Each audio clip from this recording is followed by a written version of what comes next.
In the past, we had spillovers, but nowadays it's pretty good. Only when you interrupt me, though, when we're recording. I don't like that. Yeah. Yeah.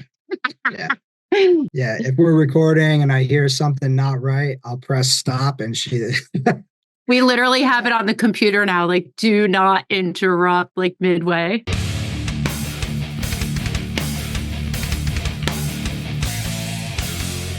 What's up, everybody? It's Keefy of GhostCultMag.com back once again, and I am super stoked to welcome in a band we've been following for a long time, Guhts. How are you all doing? Good. We're good. Thank you for having us. Thank you for being here. People may or may not know this. In addition to Ghost Cult and other things, I've done quite a bit of music marketing and coaching for bands on social media and how to do a release and things like that. And we have like a private Facebook group where we just have like a free exchange of ideas. And I use you guys as a really good example. Right when the EP came out, because that's how long we've been following. You guys sent us a bunch of stuff just kind of out of the kindness of your heart. And you wrote a personal note on a postcard that was like, "We love your guts." And I always remembered that. I was like, that personal touch was so cool and made me so happy as just a fan, not even a whatever journalist I am, whatever the fuck. I was just so thrilled to get something from anybody, some acknowledgement that it touched me. And I said, like, this is how you do it. If you're going to send a CD out, throw in some extra stuff. Give it some, I think there was like band stickers, but also like some fun things in there and that note. And that note, chef's kiss. So that's, not everybody knows how to do that. Thank you for giving me that little bit of joy during the worst time in the world. Yeah, that's awesome. 2021. But we're getting together to talk. You guys released a killer album, Regeneration, not too long ago. And phenomenal job. It's a joy to hear cool bands doing cool things. We have here at Ghost Cult, we have to cover everything. So we cover a lot of butt rock and a lot of popular stuff, but like our hearts are still in the underground. And I feel like that's where you guys are too. Yeah, Definitely. Yeah, for sure. Let's dial it back for a second for people who are not familiar with the band and just get the page one origin story comic book, comic book number 1 edition of how did this band form and get together. I guess that's up to me to tell this story. Well, it was during the pandemic. I was working on material for another band that we had, and it just wasn't really flowing for that. Then I was going to kind of use this stuff for like a solo project, and Amber and I are married, in case nobody knows. So she was in the next room. We had like a formal living room that would turn into like a little home studio. And she heard the stuff I was working on, and she kept asking if she could try vocals out on the songs. And I was really hesitant because I wanted kind of to keep it for myself as my solo project. But then I gave in. And I think it was maybe The Mirror that we first tried out some vocals on. And it just felt really good. It sounded cool. And it just kind of started like that. From there. Also, we had no intention on doing it live. Yeah, so I feel like that experimentation really let us expand. Yeah, like that's the easiest way. Yeah, we experimented a lot because we never really thought we'd have to replicate it live. So that's kind of how it started. Right on. I know a lot of people, famous and not famous, underground and popular, could not do anything those couple of years. Just felt like I can't be creative. The world is uncertain. I don't know what I'm doing. And then other people, especially some of my introvert homies, were like, this is the best time of my life. I'm so glad to not deal with people and just make art by myself in a bubble. And so, respect to anybody who could do anything, and no diss or shade to anyone who couldn't, but it's cool that you were able to get something. And you guys have been pretty prolific. I don't know if you write constantly, but it's been 3 releases in like less than 5 years, which is by any standard, a lot of music. Yeah, I do write pretty often. I actually was just writing today. We're actually working on our second album already. This one just came out in January. We're working on number 2 already, and we have probably the bones of like 4 or 5 songs ready to go. Pretty much just writing all the time. And, not all of it gets used, but sometimes it does. Yeah, not everything got used for Regeneration. Yeah, and we had a whole other like 12-minute long song that we didn't use for Regeneration. Yeah, that sounds amazing. We took advantage of the time too, because there was like no interruptions. We're both super introverted, so being stuck at home was really productive, I think. Yeah, it was okay, actually. Yeah. Well, thanks especially then for doing this interview, because I'm a goofball and I'm very extroverted, but I understand that not, there have definitely been some interviews I've had where people were like, I'm not comfortable talking about my art. Or I had interviewed a really cool band at a festival and they had this like very deep, cathartic album that they put out, but they absolutely couldn't talk about any of the material. They're like, I can go on stage and perform, but I can't explain it because it's just it's too personal. So I'm always sensitive to that. Not everybody's me and bananas. And, and I literally would like do this in a banana suit if I could sit here comfortably with a banana suit on. But I will say, considering you were not maybe the original intended vocalist, your vocals are amazing, Amber. And I hear a lot of stuff in it. But I wanted to ask you, like, what are some of your influences? Because there's such a rich quality and variety to your vocals. It's really great. Thank you very much. God, number one, Julie Christmas. I love Julie Christmas. She's one of my biggest inspirations. Suxi and the Banshees, right? Who else? PJ Harvey, love. That's just off the top of my head. But I have so much. I mean, we listen to so much different music. And most of it was just me trying to find my own voice. Because before this, we had a doom metal band and I was playing drums and I was used to singing one way behind the drums. So this allowed me to play with different ranges and different characters. So yeah, that's basically it. Getting to hold the mic when we're recording too. Love that. You gotta go with it like Rollins. You gotta be hardcore. Yeah. Exactly. I love Julie Christmas. Julie is absolutely on my bucket list. She's got a solo record coming out, and she doesn't do a lot of press, right? But my bucket list, she's definitely on the top like 3 or 4 ever, if I can ever get her. I'm sure you guys, we lived in Brooklyn at the same time. I don't know if you saw those Cult of Luna Mariner shows with Julie. Yeah. I still haven't really mentally recovered. It was so good. And I've never seen that venue, the Gramercy Theater, that packed. It was the most sold out of a sold out show of all time. Yeah, that was a great show. And I was at like kind of even like Rivals. I saw Darkane there where they broke the bathroom door off the hinge because it was just rowdy as fuck. But that show with Cult of Ludo, who you don't imagine, they're awesome on stage, but I think the element of Julie just made it like a million times, like a million suns exploding. It was crazy. Yeah. Yeah, totally. Talking also about the band, you have one of my favorite human beings alive. If I was drafting a band, like a sports team, I would draft Dan Martinez number 1 as the bassist because I love Dan. I go way back with him from his other bands, and I love that dude. Not only an incredible talent, but a wonderful person, right? Yeah. How did you guys get? I'm sure you know him locally, but how did you get connected with Dan for the band?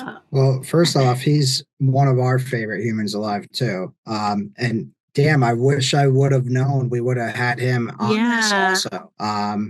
So our old band, the very last show that we played with a band called Sleeping Dreaming in Catskill, New York. And their drummer, Brian, who's now our drummer, we met him that night and, hey, how's it going? We kind of hit it off. No, we share drums too. We share drums? Yeah. Okay, yeah. I don't remember all the details, but we started thinking about doing this live like a couple months later, and he kind of just popped into my head. Hey, let's ask Brian. We asked Brian and he was all about it right away.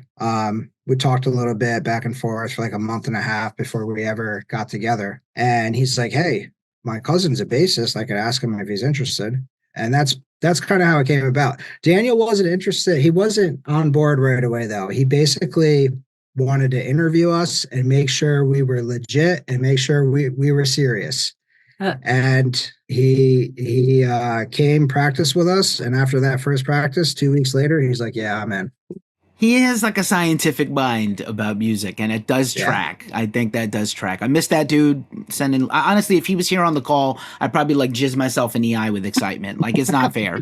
Nobody wants that. Nobody wants to see that, but that's what would happen. So we'll let him know.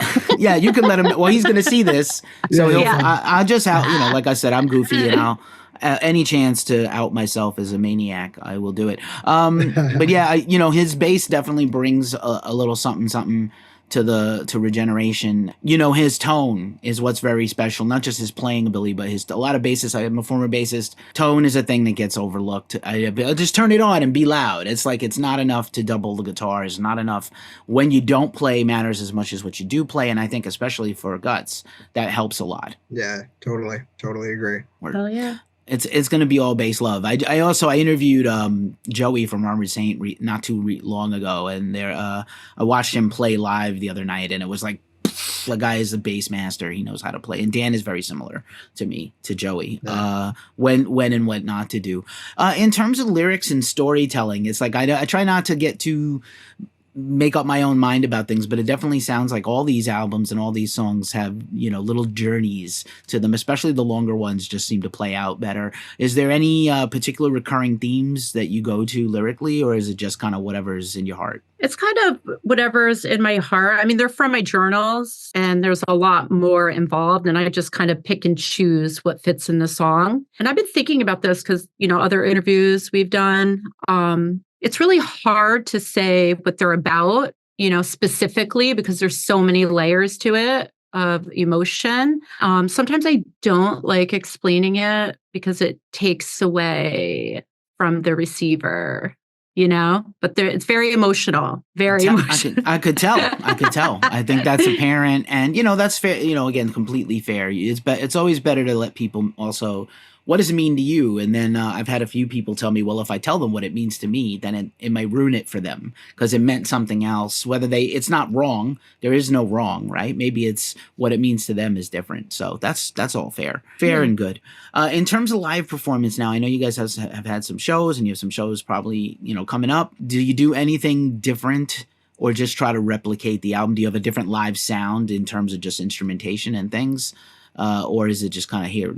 We're just trying to replicate what we've got on wax. Well, we try to replicate the album as much as we can. So when we wrote this album, when we started the band, we had another guitarist who was in North Carolina, and we're still really good friends with him and everything, but he's not taking part in the band at this time. So we're playing live with just me playing guitar, and then, you know, Daniel on bass. And we have a lot of keys and synths and other guitars in our music. So we utilize backing tracks for that. And yeah, I mean, it's like a whole thing. It's been a whole learning curve, learning how to use the computer for that process and also play guitar and do all the stuff. But it's been working pretty good. And then do you have to play to a click with like in-ears for that, or can you just kind of cue it up and go? So yeah, our Brian, our drummer, plays to a click. And a lot of times when, like, if we headline, we'll like have a light show, and we have that stuff programmed to the click also in the computer. So like it kind of serves a dual purpose. Yeah, very fair. I'm personally not opposed to backing tracks. It's very controversial right now. The two big people are getting butthurt about backing tracks and AI. AI is a whole separate conversation, but backing tracks, I think in use like yours, or in certain situations, it's fine. I have definitely called out bands who are not actually playing their instruments or singing, and there's tracks going on replicating like 80% of the experience. And I think that's not good. To be polite, that's not good at all. But like, I think if you can actually play your instruments and you're just trying to be faithful to the music you put out already, that's fine. Or just using it as a tool. Yeah. You know, because I can't sing, like, I have so many tracks going on for vocals. We kind of need them.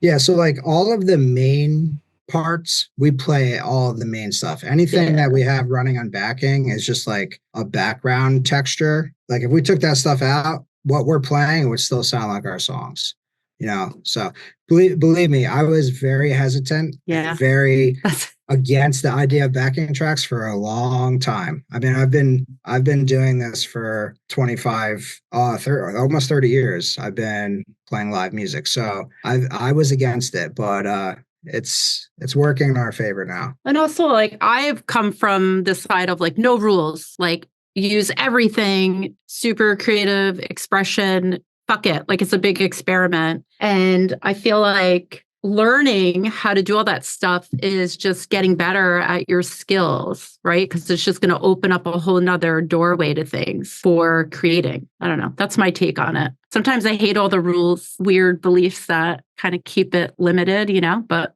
whatever. It's not me. You got to be punk rock. You got to be punk rock sometimes. I personally, I grew up in a very structured musical world with a lot of rules. And then I met some punks in high school and they're like, just do whatever. It doesn't matter. Don't stop trying to write sheet music. Just be a punk and play 1, 2, 3, 4, go. And I made better music because of it, like when I made music. So, I think that PMA, that positivity, some of that self-belief and just going for the throat instead of like overthinking it makes better art always. Yeah, totally. Out of curiosity, this is a fun one. I thought of. I work for like a husband and wife at a business setting, and they did not get along at home, but they got along for work. Do you ever have a spillover of personal stuff with the band or the band into the personal? Oh,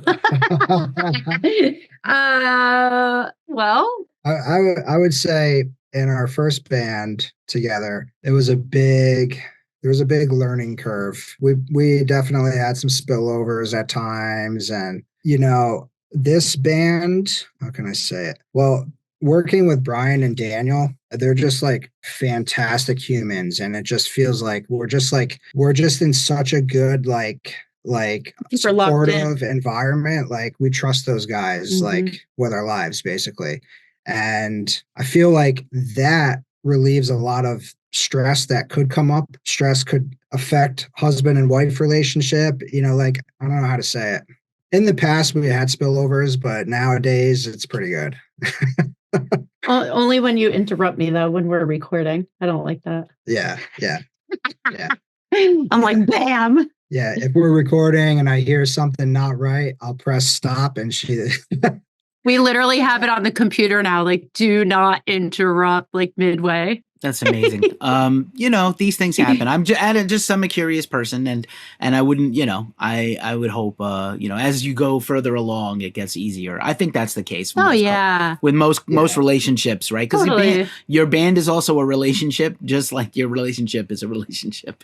There's similar rules. Being creative is like super vulnerable. So he has history. I mean, I love music forever, but he's been creating music where I have not. So the first time I ever was in a band was with him playing drums, and I never even played drums before. So there was a learning curve there on how to be completely open. Because if you're in a band, obviously there's judgment happening, and not in a malicious way, but your ego has to be, you gotta drop your ego. And sometimes that's not possible. It's not always possible, So yeah, I feel like there's a lot of layers to that. Yeah, like the ego thing, that's a good point too. So like early on in the first band, I was a little bit jealous at times. Amber got a lot of attention. And I'm super friendly. She was a attractive woman playing drums and singing. And I was a little jealous at times. So I had to get over that. And I did. I think that we're really great with that. We also stopped drinking during the whole process of all of that leading into the pandemic, and that also makes for like such a better experience. Like playing music, getting ready to play music. Yeah. Our relationship. We're more like in tune. Yeah, totally. And just as our relationship has evolved, we communicate a lot more too. Yeah. Lovely. We love to hear it. Yeah. I didn't want to lose the chance to talk about artwork, because I think as a visual band, you guys have a lot of very fun things that have gone on all the releases. And this pink might be a little tribute to the new album also. But let's talk about artwork for a second, the choices and certain things you guys have done. I don't know if it's something you do personally or have farmed out, but it's obvious you care about the visuals as much as the music. We've done all the artwork.